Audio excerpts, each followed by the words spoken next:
Sahipaka, once upon a time. Here on this beautiful island that we call Limu, meaning in the sea. You know it today as Santa Cruz Island. Mother Earth, Hutash, was out here. And as she had created many things here on the island, she thought something was missing. So she went to a very special plant and she gathered some magic seeds. And she threw the seeds out into the earth here on the island. And pretty soon, up from the ground, up from this beautiful earth, grew these beautiful people. She gave them many gifts here and showed them how to live happily on this island. Well, her husband, Achuoposh, the sky snake, today we know him as the Milky Way, he wanted to give the people a gift too, so he gave them the gift of fire by shooting a bolt of lightning to the ground. Well, the fires burned hot, and they kept warm with these fires, and they cooked their food. The villages started to grow and be populated with more and more children. Pretty soon, with all the noise from these children, Hutash was annoyed. And she decided that it was time for these people to move on and to move to another place. So she said to herself, I've got to think of some place to put these people, a different place, a place where they could spread out and be very happy. Well, the next morning, she gathered all the people up to a very high mountain, Siwot, or as we know it today, Mount Diablo.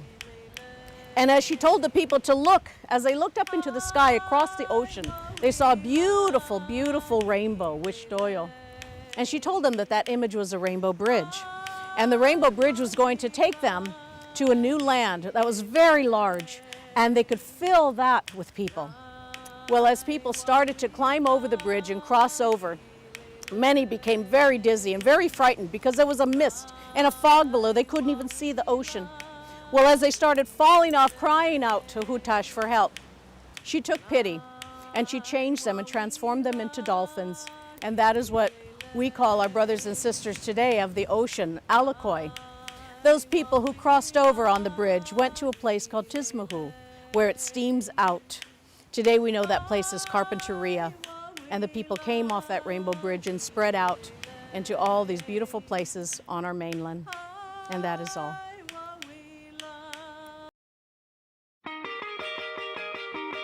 If everybody had an ocean across the USA.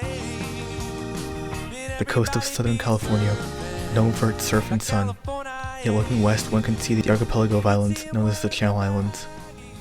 While adding to a scenic sunset, these islands also played a key role in the habitation of the Americas by the first humans, and the oldest culture of California yet identified, the Paleocoastal peoples.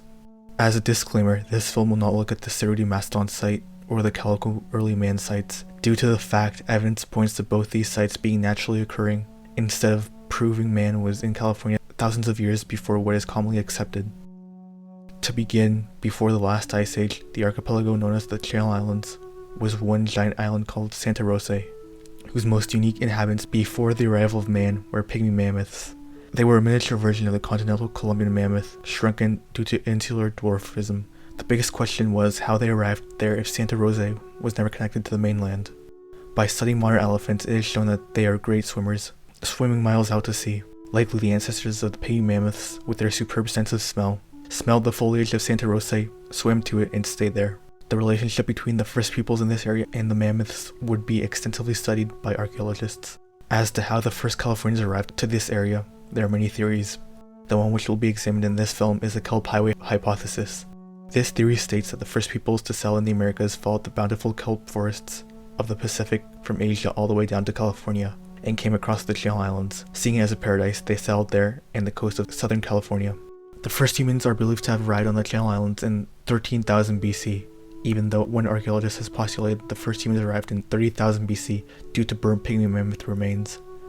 They are given the name Paleocoastal peoples.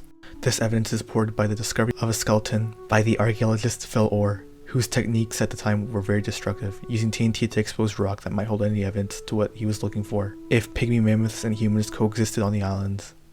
One day, he saw a femur sticking out of a cliff and found a few bones, named the Arlington Man, which was found to actually be a woman. The remains of this individual were dated to 12,900 BC, the oldest remains discovered in the North American continent up to date.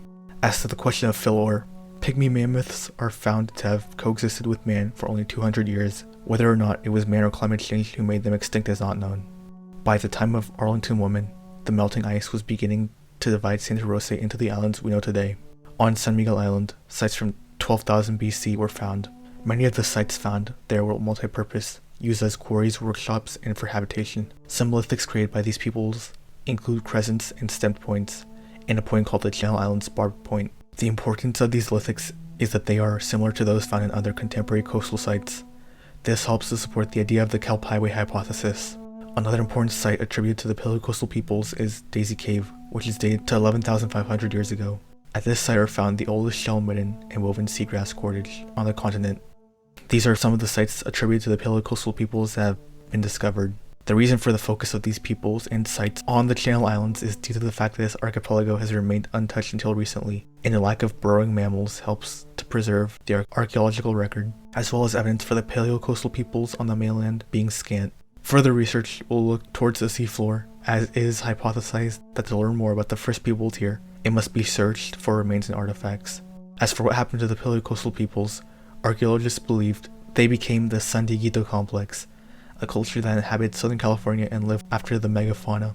Nonetheless, although the date for when the first Americans arrived keeps on getting pushed back, the Paleocoastal people's arrival and settlement of the California coast is important due to being the first culture of the Southern California coast, and the people who succeeded them in a long and broken chain of settlement will continue habitating these sites for thousands of years and creating the numerous diverse cultures of native California.